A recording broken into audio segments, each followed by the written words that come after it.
मंगलम भगवान वीरो मंगलम गौतमो गणी मंगलम कुंद कुंदार्यो जैन धर्मोस्तु मंगलम सर्वमंगल मांगल्यम सर्वकल्याणकारकम प्रधानम सर्वधर्माणां जैनम जयतु शासनम्। मैं नमो तीर्थनायक को, नमो ओंकार वाणी को, नमो उन कुंद प्रभु को जिन्होंने ओंकार धारण की। अहो उपकार जिनवर का, कुंद का दिव्य वाणी का, जिन कुंद ध्वनि दाता उन कहान स्वामी का। नमः समय साराय स्वानुभूत्या चकासते चित स्वभावाय भावाय सर्वभावांतरच्छिदि। श्री समय सारथी परमागम ग्रंथ, इसके परिशिष्ट में जो 47 शक्तियों का निरूपण आचार्य अमृतचंद्र भगवान ने किया है, उसमें अपनी भाव भाव शक्ति और अभाव अभाव शक्ति, ये 37वीं और 38वीं शक्ति, इसकी अपनी चर्चा चल रही है।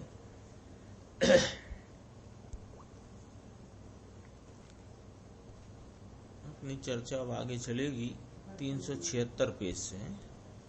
कोई कहता है, थोड़ा जो कल हुआ था ना, उसके एक पैराग्राफ छोड़ के, कोई कहता है कि सम्यक दर्शन तो हुआ किंतु आत्मा की अतीन्द्रिय शांति का वेदन नहीं हुआ। यानी सम्यक दर्शन तो हुआ किंतु आत्मा का स्वयं संवेदन ज्ञान न हुआ। सम्यक दर्शन तो हुआ किंतु वीर का वेग आत्मा की ओर नहीं ढला, तो कहने वाले ने अनंत गुणों से अभेद आत्मा को माना नहीं है। यहाँ जो पीछे चर्चा आई थी उसमें ये बात थी कि ज्ञान, दर्शन, सुख, चारित्र, वीर्य आदि अनंत गुण स्वरूप आत्मा अभेद है। तो वहाँ एक गुण का निर्मल परिणमन हुआ। भाव भाव शक्ति है ना, तो जो भवते हुए भाव की भुवन रूप, तो भवता भाव कौन है कि अनंत गुणात्मक वस्तु है, उसका जो अनंत गुण भाव है वे अनंत गुण भाव का परिणमन निर्मल, तो वह निर्मल परिणमन का उस अपने अभेद स्वभाव से आत्मा से अभेदपना है। तो इसमें ये चर्चा करके बताते हैं, कोई यों कहे कि सम्यक दर्शन तो है, हो गया हमको। कल जहाँ छोड़ा था उसके 5-6 लाइन छोड़ के ही। हाँ, किंतु आत्मा की अतीन्द्रिय शांति का वेदन नहीं हुआ। सम्यक दर्शन तो है हमको, पर अतीन्द्रिय शांति का वेदन नहीं हुआ। सम्यक दर्शन तो हुआ है हमको, लेकिन आत्मा का स्व संवेदन ज्ञान न हुआ। अथवा यूं कहे कि सम्यक दर्शन तो हुआ किंतु वीर का वेग आत्मा की ओर नहीं ढला, तो कहने वाले ने अनंत गुणों से अभेद आत्मा को माना ही नहीं है। द्रव्य गुण पर्याय स्वरूप आत्मा के भावों को उसने जाना ही नहीं है और अपने को सम्यक्त्वी मानकर वह सम्यक दर्शन के नाम से अपने स्वच्छंद का पोषण कर रहा है। मिल गया? कल जहाँ छूटा था उसके थोड़ा ही बात था, एक पैराग्राफ पूरा ही हो गया ये पैराग्राफ, है ना। जिसने यों कहता है कि मुझे तो सम्यक दर्शन है, आनंद का वेदन नहीं, ज्ञान स्वरूप आत्मा का संचेतन नहीं, वीर का वेग मेरी ओर ढला नहीं, तो कहे कि तुमने उस आत्मा की अभेदता को ही नहीं जाना, और आत्मा की अभेदता को जाने बिना अपने को सम्यक भी मानकर वह सम्यक दर्शन के नाम से अपनी स्वच्छंदता का पोषण कर रहा है। आगे देखते हैं, ये बीच के 10-12 लाइन छोड़ के देखो। यहाँ से अभाव अभाव शक्ति का थोड़ा वर्णन करते हैं। आत्मा में एक ऐसी अभाव अभाव शक्ति है कि उसके द्रव्य गुण पर्याय पर के अभाव रूप ही है। यानी आत्मा के श्रद्धा ज्ञान चारित्र आनंद आदि समस्त गुणों में तथा उसकी पर्यायों में पर का तो अभाव वर्तता ही है। इसलिए कोई निमित्त प्राप्त करूं तो मेरे श्रद्धा ज्ञान चारित्र का विकास होए, यह बात नहीं रहती। अभाव अभाव शक्ति है ना, तो जो वस्तु में अभाव रूप है उसका परिणमन में भी अभाव होता है। ऐसी अभाव जो भाव भाव शक्ति कही कि जो अपनी गुण संपदा है उसका आलम्बन लेकर वर्तती पर्याय में उसका ही भाव है, तो उसके भाव का होने रूप भाव भाव शक्ति, अपने स्वभाव के भाव रूप होने की, तो वो जो परिणमन हुआ भाव भाव शक्ति का, यानी अपनी आत्मा में निर्मलता का ज्ञान आनंद शांति का जो परिणमन है वो अपने स्वभाव से अभेद है। ऐसा जो आत्मा भाव भाव शक्ति वाला है ये अभाव अभाव शक्ति वाला भी है उसी समय में। कैसा कि अपने द्रव्य गुण पर्याय में रहा हुआ यह चैतन्य स्वरूप आत्मा पर के अभाव रूप है, तो पर के अभाव रूप है तो इसके श्रद्धा ज्ञान चारित्र आनंद आदि भाव, उन भावों में तथा उन भावों भाव या स्वभाव, उन स्वभाव में और उसकी पर्यायों में पर का तो अभाव वर्तता ही, ये अभाव अभाव शक्ति। तो इसमें क्या निर्णय होना है? अभाव अभाव शक्ति भी आत्मा में है, आपको मालूम पड़ गया, हमको मालूम पड़ गया। क्या हुआ कि देव गुरु शास्त्र पर निमित्त कोई मिले तो मेरे श्रद्धा ज्ञान का चारित्र का विकास हो, मेरा अनादि का जो श्रद्धा का विपरीत पना हो वो कैसे मिटेगा? ज्ञानी गुरु मिले तो मिटेगा। इस मान्यता का यहाँ पर अभाव है, वो कराते हैं। ये जो मान्यता है ना, ये विपरीत मान्यता है कि देखो हमको अनादि से पर में एकत्व की, रागादि में एकत्व की विपरीत दृष्टि चली आई है। तो शास्त्रों में तो ऐसा लिखा है, वहाँ निमित्त का ज्ञान कराने के लिए ज्ञानी गुरु की देशना को निमित्त बताया। तो ज्ञानी गुरु पर द्रव्य है कि स्वद्रव्य है, और उसका तुम में भाव है कि अभाव है। यदि उसका तुम में अभाव है तो अभाव अभाव शक्ति ये कहती है आत्मा की, ये अभाव अभाव शक्ति कहती है कि जिसका अभाव है उसका तेरे द्रव्य तेरे गुण तेरी पर्याय में त्रिकाल अभाव है। तो जिसका अभाव है उससे मेरे में कोई भाव होएगा, ये बात एकदम निराधार है। ये वाली बात इसमें से सहज खिल करके आती है। देखो गुरुदेव श्री फरमाते हैं, देव गुरु शास्त्र आदि के निमित्त भले हों किंतु आत्मा में तो उनका अभाव है।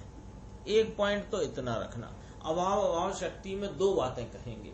तो एक तो इतनी समझना, क्या कि मेरा द्रव्य गुण पर्याय, मेरा द्रव्य अपने अनंत गुणों का आश्रयभूत भाव और उसके आश्रय में रहे अनंत ज्ञान श्रद्धा आनंद चारित्र वीर्य स्वच्छत्व प्रभुत्व आदि अनंत गुण स्वभाव और उनका उस रूप परिणमन, ये मेरा द्रव्य गुण पर्याय।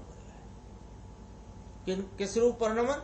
स्वभाव रूप परिणमन। और इन द्रव्य गुण पर्याय स्वरूप मेरी वस्तु में पर निमित्तादि का त्रिकाल अभाव है।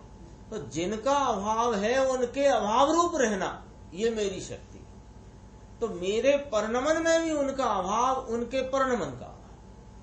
सब शक्तियां जो शक्ति रूप है तो उनका गुणों में भी अभाव है, हाँ, में भी अभाव, तीनों में घटित होता है। अब कहते हैं कि देव गुरु शास्त्रादि के निमित्त आगम में कहे हैं ना प्रभु कि अनादि अज्ञानी मिथ्या दृष्टि को ज्ञानी की देशना बिना इस आत्मा के सच्चे और यथार्थ स्वरूप का भान नहीं हो सकता, वह निमित्त बताया। लेकिन इसने क्या किया कि आत्मा की खोज तो न करी और ज्ञानी गुरु की खोज में निकल पड़ा। अब ये बहाना ही कहना चाहिए कि ये बहाना करके बैठे कि ज्ञानी गुरु मिलेंगे तो मेरा सम्यक्त होएगा। तो ये कहते हैं किंतु आत्मा में तो उनका अभाव है। अब इसके बाद थोड़ी और बारीक बात, यहाँ तो तद उपरांत माने पर द्रव्य निमित्त आदि का मुझ में त्रिकाल अभाव वर्तता है। अभाव शक्ति है ना, तो उनका मुझ में त्रिकाल अभाव वर्तता है। उसके उपरांत ये कहते हैं कि विकार के भी अभाव की सूक्ष्म बात लेना है। यहाँ पर आत्मा के द्रव्य गुण पर्याय में पर का त्रिकाल अभाव है, उसका तो यह अर्थ हुआ कि पर के आश्रय से होने वाले पर भावों का भी आत्मा में अभाव है। ये अर्थ निकला कि नहीं निकला? उसी में से निकल के आया है। पर का अभाव सिद्ध हुआ कि न हुआ? तो पर का अभाव सिद्ध हुआ तो पर के आश्रय से होने वाले जो भाव हैं वे पर भाव हुए, और पर भाव का भी आत्मा में अभाव है। तथा ज्ञानादि में जो अल्पता है उसे दूर करके पूर्णता करूं, ऐसा भेद भी नहीं रहता। तो ये कौन सी बात रखी साहब आपने? ये बात तो हमको लॉजिक में पकड़ में आई। कौन सी?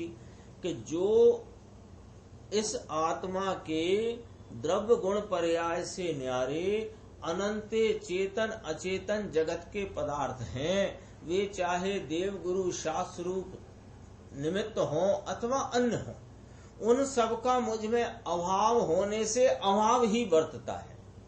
ये वाली बात तो समझ में आ गई। फिर दूसरी बात भी समझ में आ गई। कौन सी?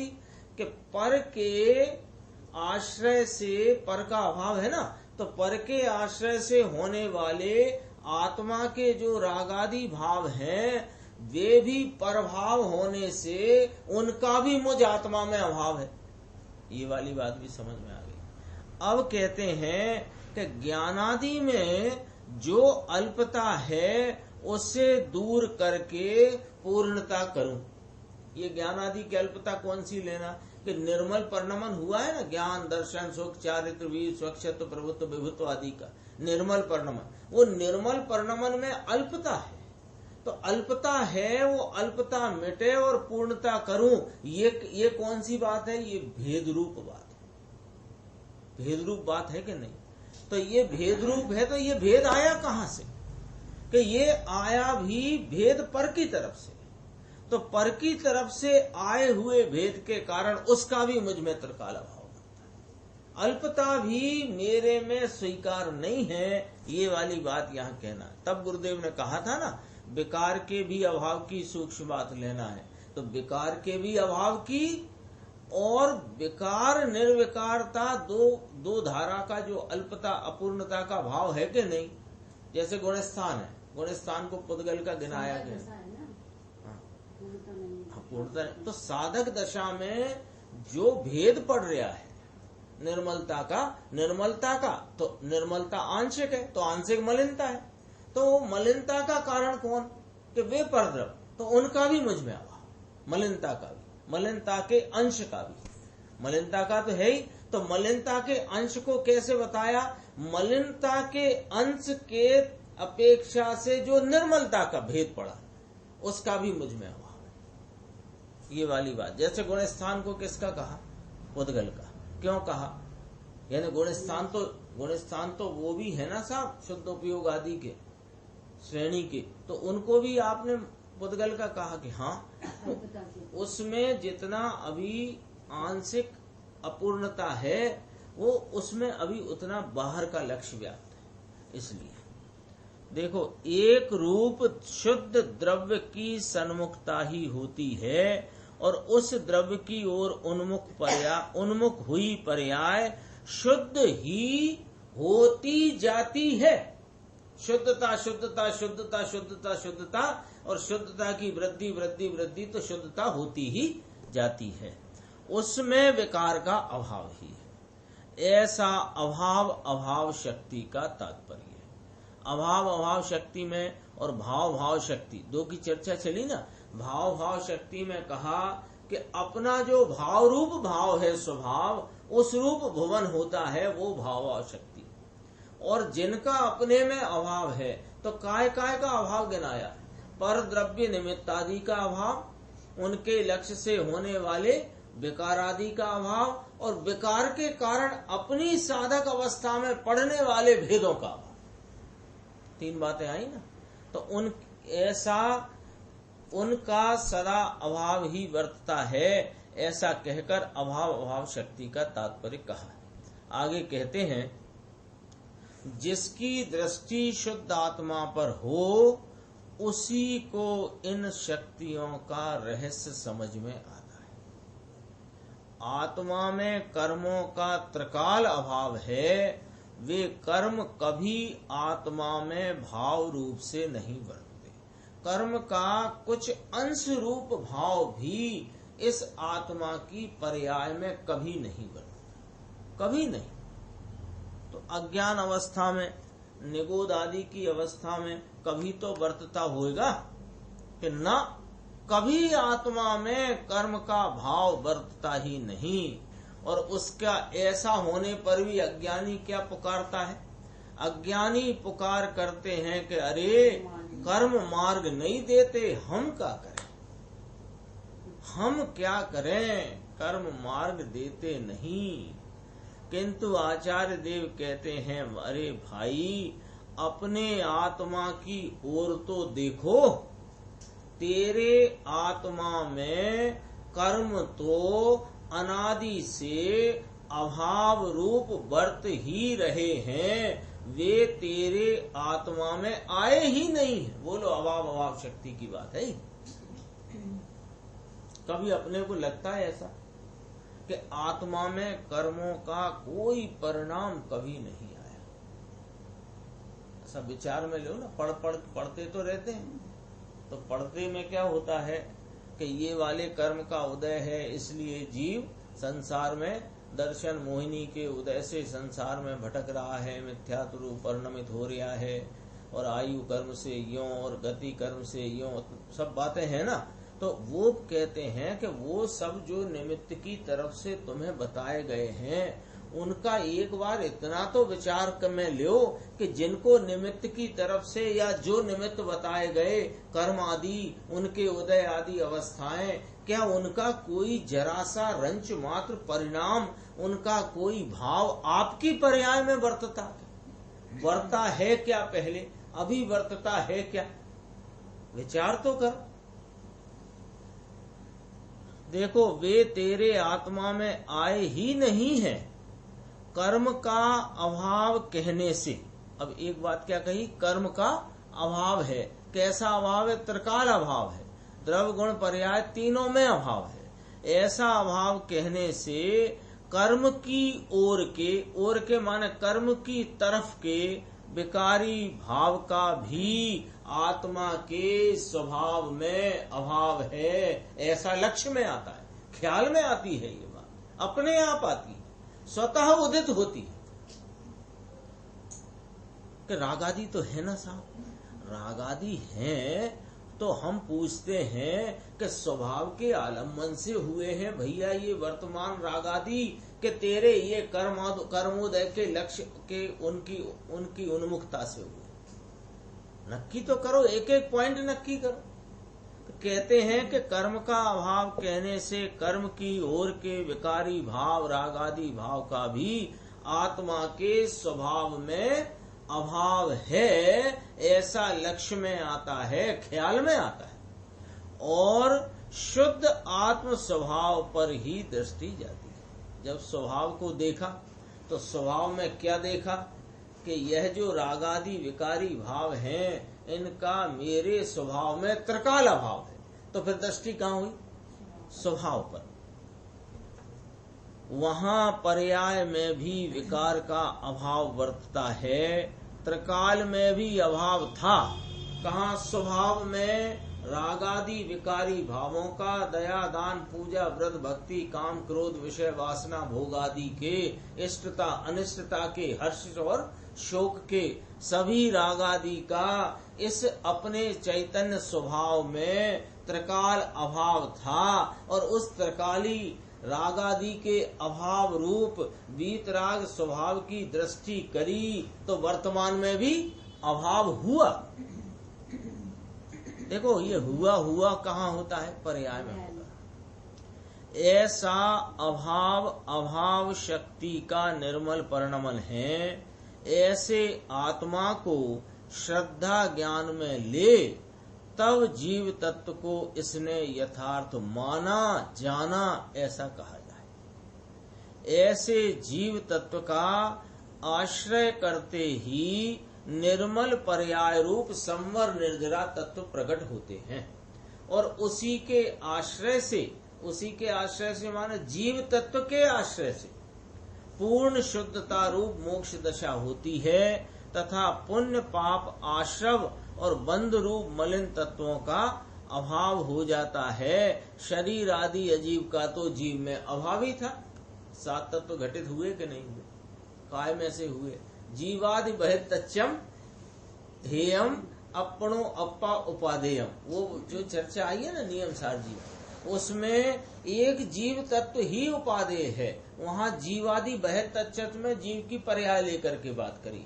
यहाँ जीव तत्व जो कहा जा रहा है वो त्रिकाली अपना स्वभाव स्वरूप वस्तु, उसको कहा जा रहा है। तो एक त्रिकाली स्वभाव का आश्रय लेने से क्या हुआ कि परिणति में जो आश्रय बंध की दशा थी वो रुक गई और संवर निर्जरा की प्राप्ति हुई। और उस जीव तत्व का आलम्बन लेते लेते एकाग्रता द्वारा क्या हुआ कि आश्रय बंध समूल नष्ट हुए और संवर निर्जरा भी पूर्ण होकर के मोक्ष दशा की प्राप्ति हुई। और अजीब तो पहले ही अलग था, वो तो पहले से ही न्यारा था, उसका तो पर्याय में भी कोई भाव था नहीं। लिखा है इसमें शरीर आदि अजीब का तो जीव में अभाव ही था। इस प्रकार इसमें 9 तत्वों की स्वीकृति आ जाती है। 9 तत्वों की स्वीकृति कैसे आती है? कि ऐसे आती है। 9 तत्वों के स्वरूप को जानकर, पुण्य पाप भी आ गया ना, पुण्य पाप आश्रम, तो उसमें मैं जीव तत्व हूँ और मेरा जो यथार्थ स्वरूप है उस स्वभाव में विकार का त्रिकाल अभाव है। मैं तो त्रिकाल निर्विकार स्वरूप हूँ। ऐसी दृष्टि में ये 9 तत्वों की स्वीकृति है और उनमें से उपादेय तत्वों का अंगीकार हे तत्वों का त्याग भी हो जाता है। इसका नाम धर्म है। शुद्ध द्रव्य स्वभाव की दृष्टि से देखें तो यह भगवान आत्मा कभी विकार रूप प्रवर्तित ही नहीं हुआ। लो बस ये इतनी सी बात पूरे अध्यात्म में खिल खिल करके आई। अध्यात्म में चर्चा है ना, सब समय सार भी है और भी अनेक ग्रंथ हैं अध्यात्म के, उनमें क्या बात खिलती है कि यही बात खिल खिल कर आती है। क्या बात खिल खिल कर आती है कि ये जो तेरा द्रव्य स्वभाव है, त्रिकाल रहा हुआ जो तेरा एक रूप स्वभाव है, वो कभी विकार रूप प्रवर्तित ही नहीं हुआ। छठी गाथा में तो ऐलान ही यहां से शुरू किया, यही तो किया वहां पर। तो ये कभी विकार रूप हुआ ही नहीं और तेरी दृष्टि विकार से अभी अनादि से कभी छूटी नहीं और स्वभाव कभी विकार रूप हुआ नहीं। तो कहते हैं एक समय की पर्याय के विकार को ही संपूर्ण आत्मा मान लेना तो ये अशुद्ध दृष्टि हो गई, यानी क्षणिक दृष्टि। शुद्ध द्रव्य स्वभाव को जानते हुए उसके सन्मुख होने से पर्याय में जो मलिनता अशुद्धता है वह भी शुद्ध हो जाती है। इस प्रकार शुद्ध द्रव्य तथा शुद्ध पर्याय की एकता रूप आत्मा प्रतीति में आए वह सम्यक श्रद्धा है। यदि अकेले द्रव्य को शुद्ध माने और द्रव्य के साथ शुद्ध पर्याय न माने तो वह वेदांत जैसा हो जाएगा। थोड़ी गंभीर है बात ये। उसने वास्तव में शुद्ध द्रव्य को भी नहीं जाना, क्योंकि शुद्ध पर्याय के बिना शुद्ध द्रव्य को जाना किसने। ये बात क्या कहना चाहते हैं गुरुदेव श्री कि ये जो पर्याय है ना, आत्मा त्रिकाल सामान एक रूप सदृश रहने वाला ध्रुव पवित्र निर्विकारी स्वभाव, शुद्ध स्वभाव, पवित्र स्वभाव, और ये स्वभाव रहा कहाँ है कि ये प्रतिक्षण होते पर्यायों के प्रवाह में रहा है। ठीक है, तो ये पर्यायों के प्रवाह में रहा हुआ आत्मा है। तो अब क्या कराया कि तुझे इन अभी तक अनादि से कहाँ दृष्टि थी कि पर्याय में होते हुए एक एक समय के क्षणिक भाव पर तुम्हारी दृष्टि थी।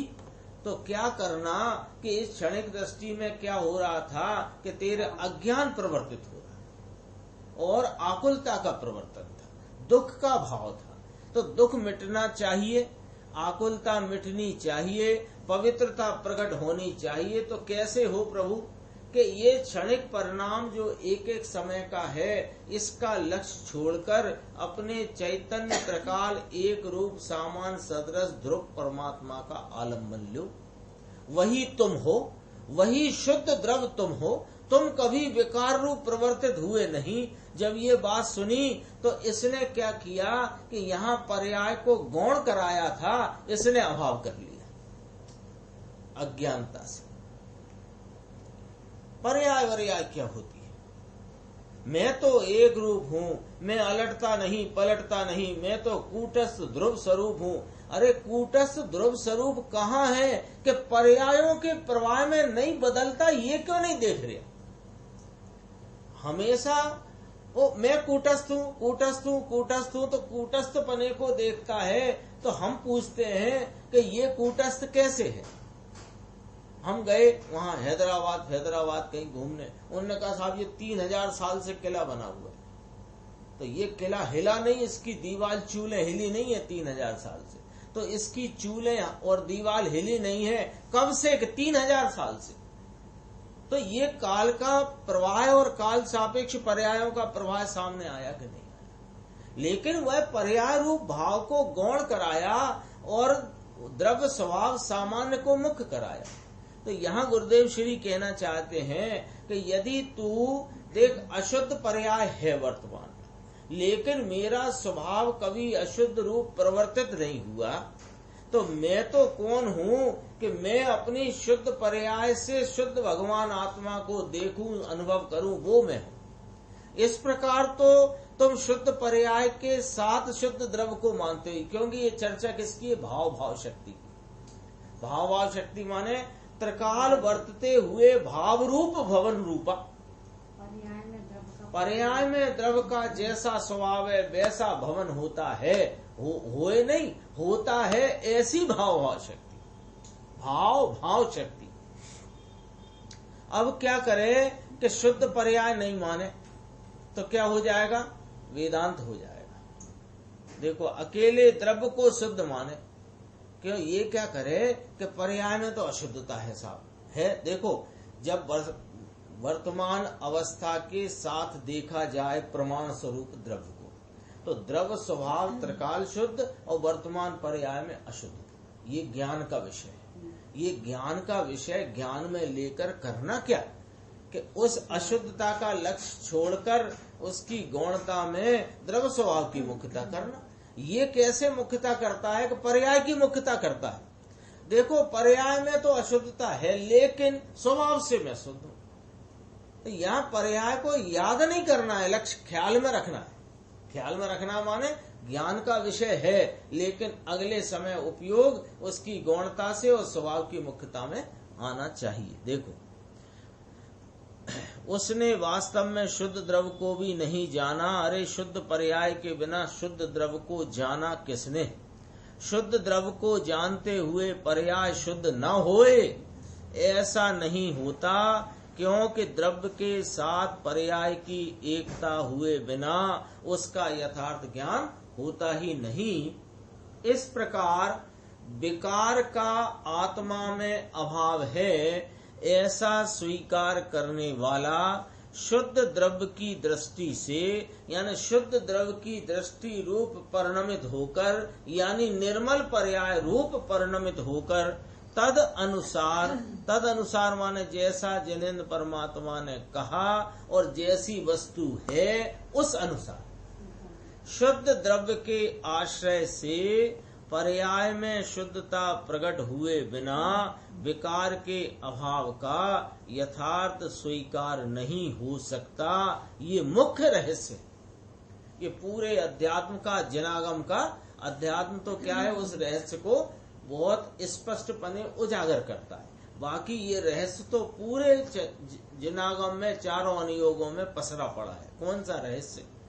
कि शुद्ध द्रव्य का आश्रय लेकर के ही पर्याय में शुद्धता जो प्रकट होती है उसके बिना तुम विकार के अभाव का यथार्थ स्वीकार नहीं कर सकते।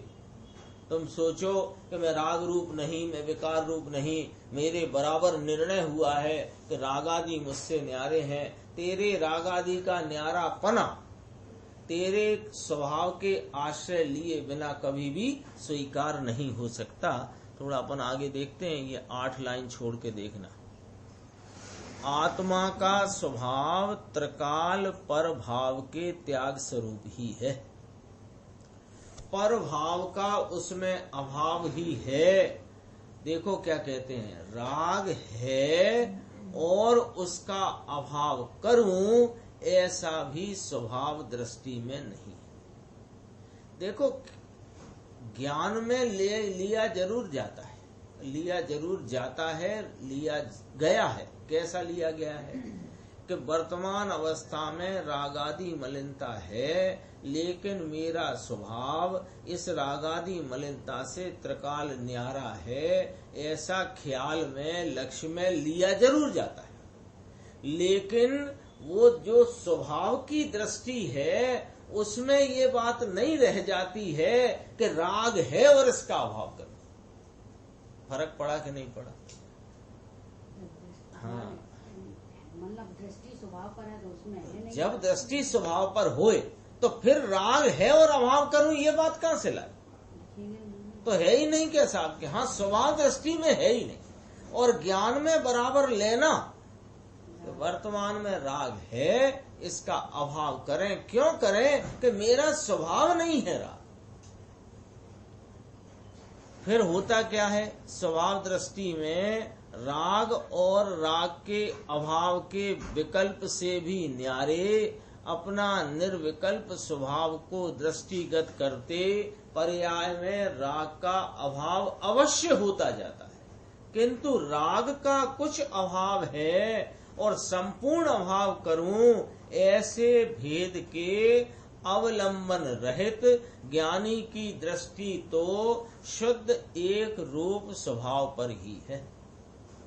बहुत मार्मिक चर्चा लेते हैं गुरुदेव श्री, क्योंकि एक एक शक्ति के प्रकरण को यहाँ निरूपण करते हुए ऐसे अपन देखो आचार्य भगवान ने तो आधी लाइन लिखी है ना, भवत पर्याय भवन रूपा भाव भाव शक्ति, लेकिन अंदर में कितना रहस्य है वो सारी चर्चा यहाँ कहते हैं। देखना अभी ये जो बात आई है, राग है उसका अभाव करूं ऐसा भी स्वभाव दृष्टि में नहीं है, और पर्याय में राग का अभाव होता जाता, अवश्य होता जाता है।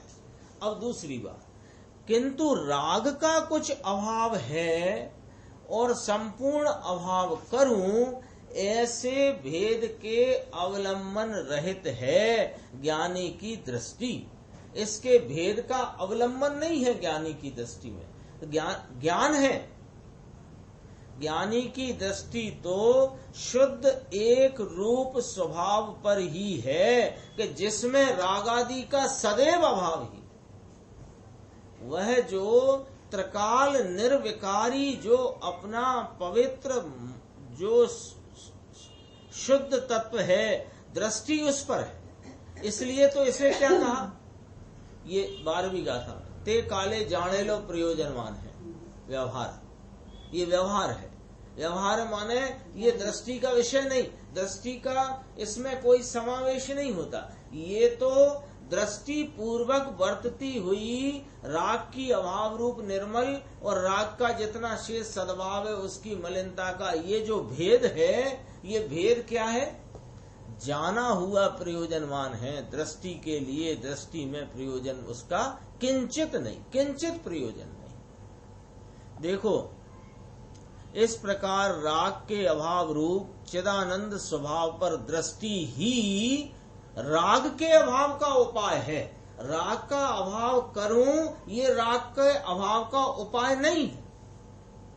चिदानंद स्वभाव, निर्विकारी स्वभाव, उस पर दृष्टि ही राग के अभाव का उपाय है। सम्यक्त्वी को चौथे गुण स्थान में स्वभाव बुद्धि में संपूर्ण संसार का अभाव हो गया। ऐसे पूर्ण स्वभाव को श्रद्धा ज्ञान में लेकर उसका आश्रय किया, वहां पर्याय में भी राग का अभाव ही है। इस प्रकार द्रव्य गुण पर्याय तीनों में राग का अभाव ही है और अभाव ही रहेगा। अभाव अभाव शक्ति।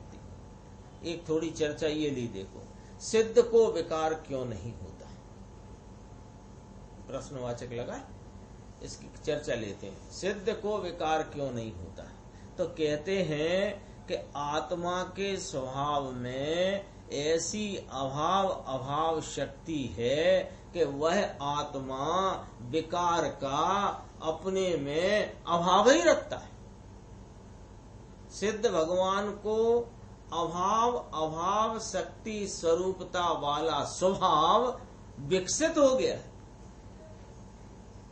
ये अभाव शक्ति तो त्रिकाल विद्यमान है, पर उसकी वो ऐसे शक्ति स्वरूप आत्मा की जब चौथे गुण स्थान में दृष्टि होकर प्रतीति हुई तो वहां पर उस अभाव शक्ति का आंशिक परिणमन हुआ और सिद्ध भगवान को वह पूर्ण विकास को स्वभाव अभाव शक्ति स्वरूप स्वभाव पूर्ण विकसित हो गया, इसलिए उन्हें विकार नहीं होता। कर्म नहीं है इसलिए सिद्ध को विकार नहीं होता, ऐसा कहना वह तो निमित्त का कथन है। वास्तव में तो विकार रूप होने का आत्मा का स्वभाव ही नहीं है, इसलिए सिद्ध को विकार नहीं। ये चर्चा देखो, कोई इसमें गंभीरता लगी कि नहीं लगी? सिद्ध को विकार नहीं होता, अपने से कोई पूछता है तो अपने कहाँ जवाब ख्याल में आता है कि अब अपने आता है कि उनके भी घातिया सभी कर्मों का, अष्ट कर्मों का उनके नाश हुआ है, इसलिए उन्हें विकार नहीं होता।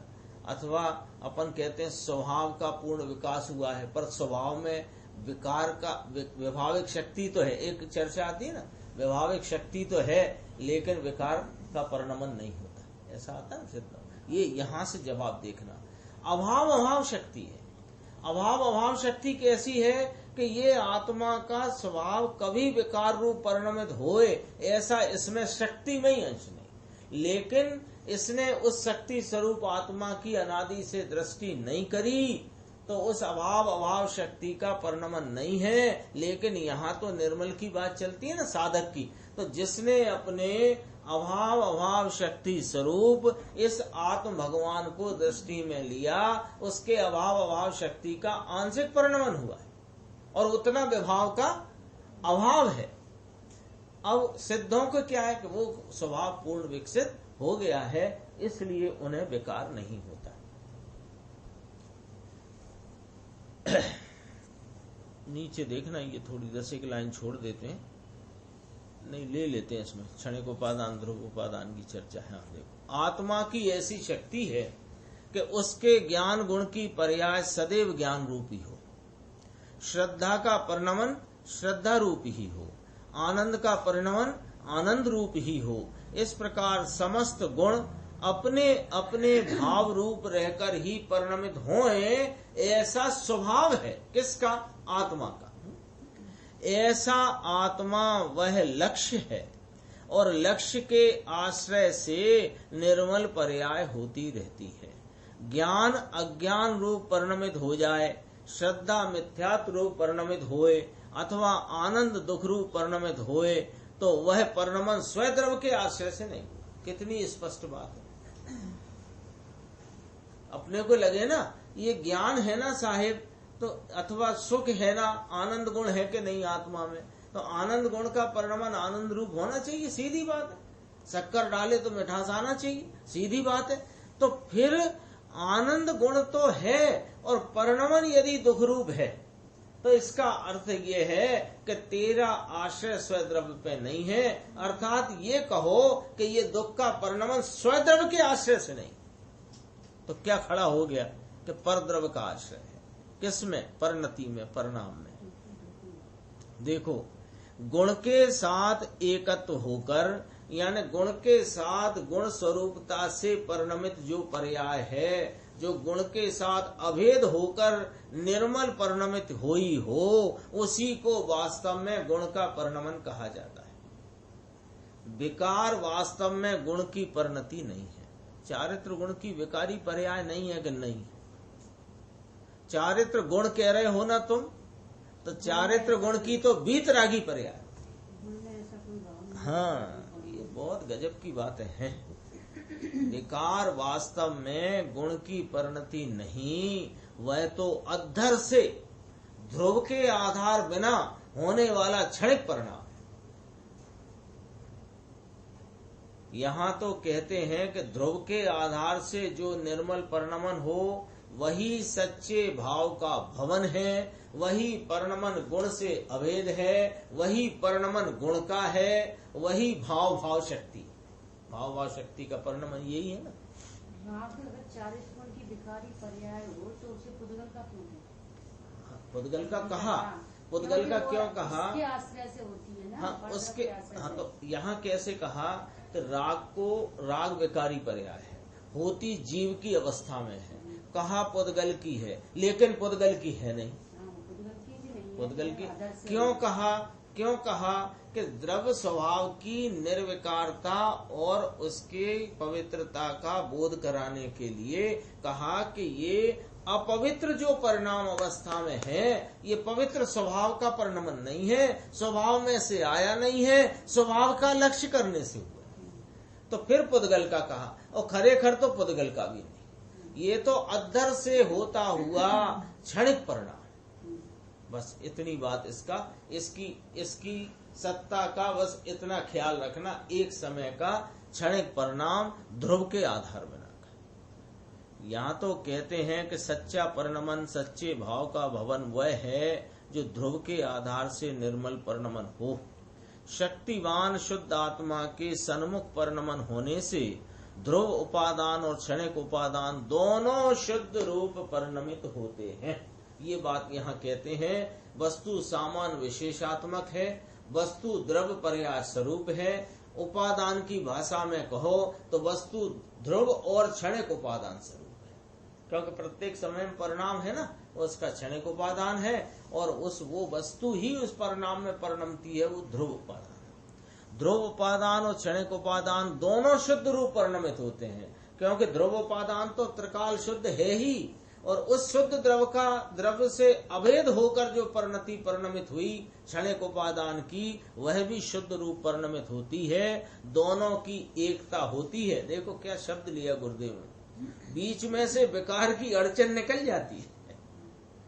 ऐसे अभेद होना हो ना, ये त्रिकाली वस्तु और ये परिणमता हुआ परिणाम, इसकी अभेदता हो तो बीच में कोई कचरा डंडी हो तो वो निकल गई तो ये अभेद बना। ऐसे विकार की अड़चन निकल जाती है। ध्रुव उपादान, देखो ये याद रखना, ध्रुव उपादान और क्षणिक उपादान इन दोनों रूप वस्तु स्वभाव है। आत्मा ध्रुव रहकर वर्तमान निर्मल भाव रूप परिणमित होए, ऐसी भाव शक्ति है, तथा त्रिकाल में और वर्तमान में दोनों में पर का तथा विकार का अभाव ही रखे, ऐसी अभाव शक्ति है। ये दोनों शक्तियां ज्ञान स्वरूप आत्मा में एक साथ वर्तती हैं, ऐसा इस 37वीं तथा 38वीं शक्ति में बताया है। देखो अभी यहाँ गुरुदेव श्री अपने को 6 ही शक्तियों का संक्षेप में मिलान कराते हैं, साथ के साथ देखो। इस प्रकार 33, 34, 35, 36 तथा 37, 38 इन 6 शक्तियों में भाव अभाव संबंधी कुल 6 बोल कहे गए। ठीक है। मिथ्यात्व का अभाव होकर वर्तमान सम्यक्त पर्याय प्रकट होती है, उसमें ये 6 बोल निम्नानुसार लागू होते हैं। एक पर्याय ख्याल में ले लो। वस्तु तो त्रिकाल है, वो त्रिकाल वस्तु के अवलंबन से जो वर्तमान सम्यक्त पर्याय प्रकट हुई, तो यहाँ वर्तमान भाव कौन सा लेना? सम्यक्त का निर्मल परिणाम। और अभाव किसका हुआ? कि पूर्व के मिथ्यात्व का अभाव हुआ। इतना ख्याल में रख लो, नक्शे में समझ लो, ब्लैक बोर्ड पे लिख लिया।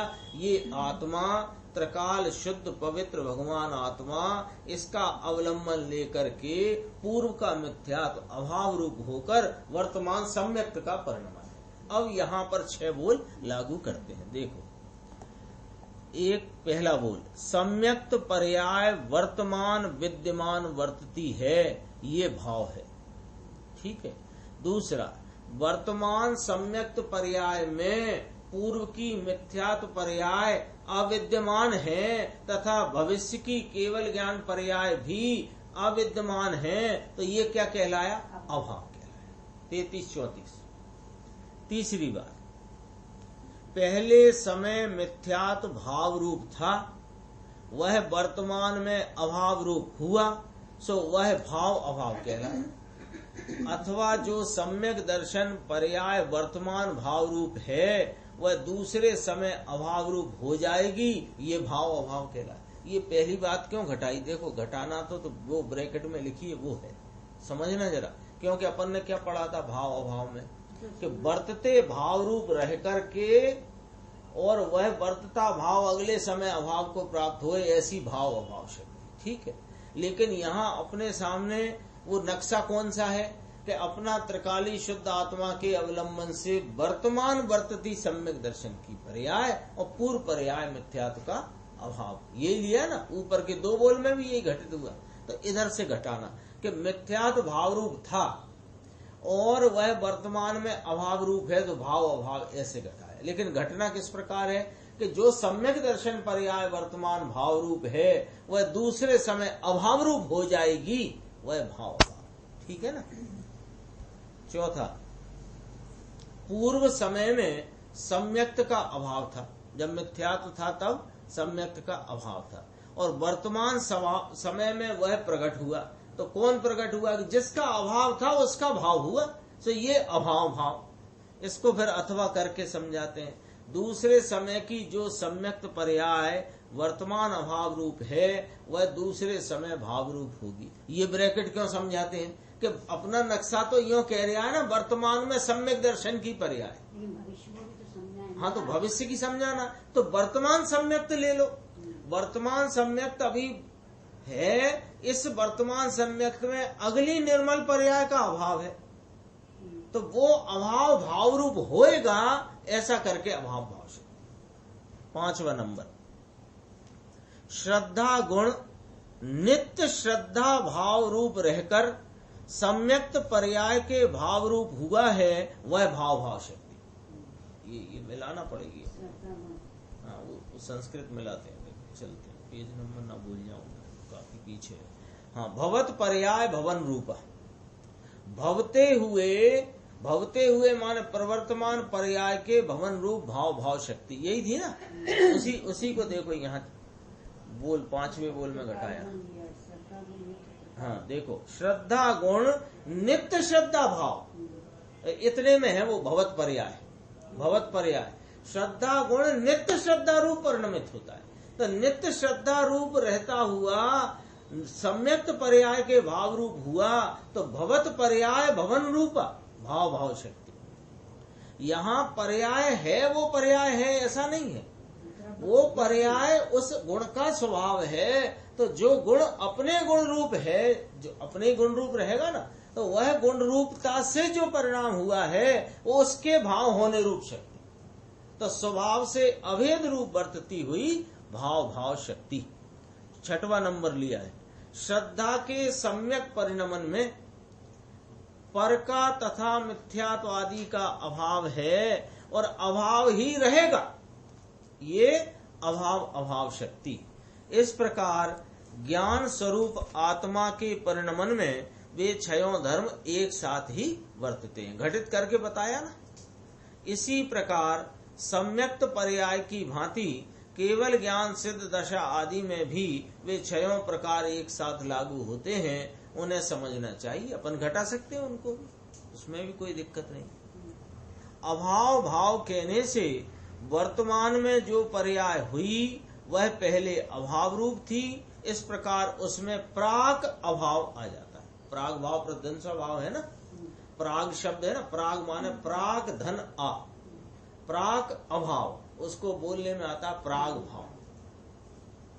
देखो उसमें जो वर्तमान में पर्याय हुई वह पहले अभाव रूप थी, वह उत्पन्न हुई, तो इसमें प्राग भाव आ जाता है। तथा भाव अभाव कहने से वर्तमान में जो पर्याय विद्यमान है वह बाद के समय में अभाव रूप हो जाएगी। इस प्रकार उसमें प्रध्वंस अभाव आ जाता है। तो उसको अपन बोलते हैं प्रध्वंसा भाव।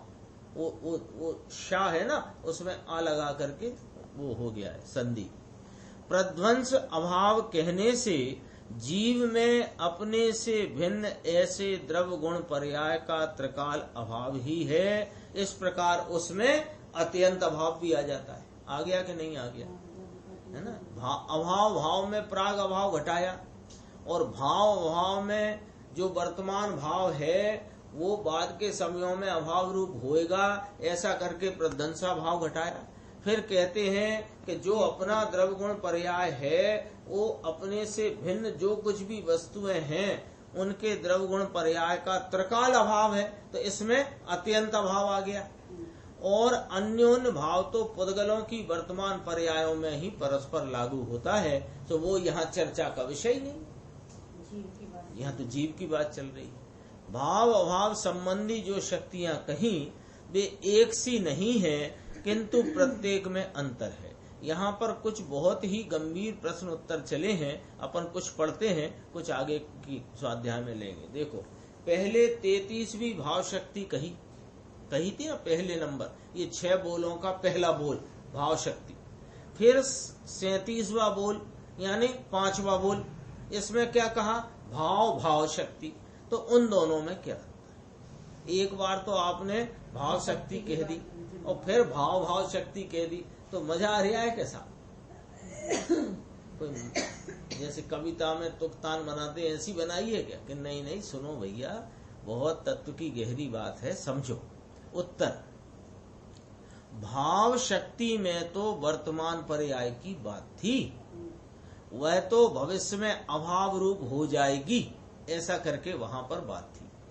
लेकिन भाव भाव शक्ति में क्या कहते हैं कि भाव भाव शक्ति में तो जो ज्ञानादि भाव हैं वे त्रिकाल ज्ञानादि भाव रूप ही रहते हैं, उनका कभी अभाव नहीं होता। इस प्रकार दोनों में अंतर है। बोलो बात पकड़ में।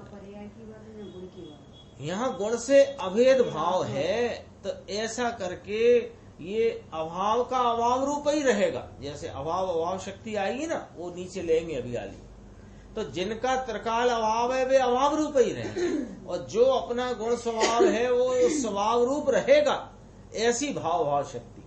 और भाव शक्ति में तो ये कहा था कि ये वर्तमान पर्याय है जिसका अगले समय में अभाव हो जाता है। अगला प्रश्न इसी में अभाव के संदर्भ से है। 34वीं में अभाव शक्ति कही और 38वीं में अभाव अभाव शक्ति कही, तो उन दोनों में क्या अंतर है? तो सुनो, जो अभाव शक्ति कही उसमें तो वर्तमान पर्याय में भूत भविष्य के पर्याय की अभाव की बात है। भाव शक्ति में वर्तमान पर्याय का सद्भाव बताया और अभाव शक्ति में भूत भविष्य की पर्याय का असद्भाव बताया। ठीक है ना? तो वर्तमान पर्याय में भूत भविष्य की पर्याय की अभाव की बात है, और इस 38वें नंबर की अभाव अभाव शक्ति में तो त्रिकाल अभाव की बात है। वहां तो कौन सी बात है कि भूत की भविष्य की पर्याय की वर्तमान में अभाव की बात है। ठीक है ना? वर्तमान में भविष्य का सिद्ध दशा नहीं है ना, ये वाली बात है। लेकिन यहाँ अभाव अभाव शक्ति में त्रिकाल अभाव की बात है। त्रिकाल अभाव माने इस जीव के संसार और विकार का त्रिकाल अभाव है, ये वाली बात है। जैसे कि साधक को भविष्य की केवल ज्ञान पर्याय का वर्तमान में जो अभाव है वह अभाव शक्ति में घटेगा, ठीक है। अभाव अभाव शक्ति में वह बात नहीं घटित होगी, लेकिन क्योंकि यदि वह केवल ज्ञान पर्याय अभाव अभाव रूप में डाल दें तो सदैव अभाव रूप ही रह जाएगी। इसलिए भविष्य में भी कभी केवल ज्ञान प्रकट होगा नहीं, किंतु भविष्य में वह भाव रूप हो सकती है। इसलिए वह अभाव शक्ति में घटित होगी, अभाव अभाव में नहीं। कौन सी? भविष्य की केवल ज्ञान सिद्ध अवस्थाएं। लेकिन पर का आत्मा में अभाव है, वह तो त्रिकाल अभाव रूप ही रहता है। भविष्य में वह आत्मा में कभी भाव रूप नहीं बरतेगा, इसलिए वह अभाव अभाव शक्ति में आता है। ये दो प्रश्न आए, तो एक में कहा कि भाव शक्ति और भाव भाव शक्ति का अंतर बताओ, तो कहा भाव शक्ति में वर्तमान होती पर्याय की बात है, और भाव भाव शक्ति में त्रिकाल रहने वाले ज्ञानादि भावों की बात है। और अभाव शक्ति और अभाव अभाव शक्ति के अंतर में कहा कि वर्तमान में भूत भविष्य की पर्याय के अभाव की बात है। यानी अभी वर्तमान में साधक को केवल ज्ञान की पर्याय का अभाव है, सो केवल ज्ञान की पर्याय अभाव शक्ति में घटेगी वर्तमान की अपेक्षा। लेकिन यदि उसे अभाव अभाव शक्ति में घटाओगे फिर तो उसका त्रिकाल अभाव सिद्ध हो जाएगा। इस प्रकार ये दो भाव शक्ति और भाव भाव शक्ति के अंतर की बात, अभाव शक्ति और अभाव अभाव शक्ति के अंतर की बात यहाँ आई। कुछ प्रश्न पूरी कर लेते, 4 लाइन और, चलो हो जाएगा। प्रश्न है 35वीं में भाव अभाव शक्ति कही और 36वीं आपने अभाव भाव शक्ति कही, सो उन दोनों में क्या अंतर है? 6 ही बोल आ गए ना 3 प्रश्नों में। देखो, भाव अभाव में विद्यमान पर्याय का अभाव होएगा, यानी व्यय होने की बात है, और अभाव भाव में अविद्यमान पर्याय उत्पत्ति होएगी, इसकी बात है। इस प्रकार एक ही समय में दोनों होने पर भी विवक्षा भेद है, अपेक्षा भेद है। कैसा? कि भाव से विद्यमान पर्याय है, इसका अभाव होएगा, और अभाव जिसका अभी है उसका भाव होएगा। भविष्य की हाँ, तो भविष्य की पर्याय उत्पन्न होएगी, तो दोनों हैं, दोनों बातें हैं, उनमें इस प्रकार विवक्षा भेद है। एक साथ अनंत शक्तिवान चैतन्य स्वरूप भगवान आत्मा को प्रतीति में लेकर उसके साथ ज्ञान की एकता करना सो मोक्ष का उपाय है। यहाँ 37वीं भाव भाव शक्ति तथा 38वीं अभाव अभाव शक्ति का वर्णन पूरा हुआ। अब फिर 39 नंबर पे आएगी भाव शक्ति, वो अलग प्रकार की वहाँ चर्चा है, अपन आगे लेंगे। निज निधि निज में बताई, यह अनंत उपकार है, उसके लिए जिन वाणी माँ को अंधनाशत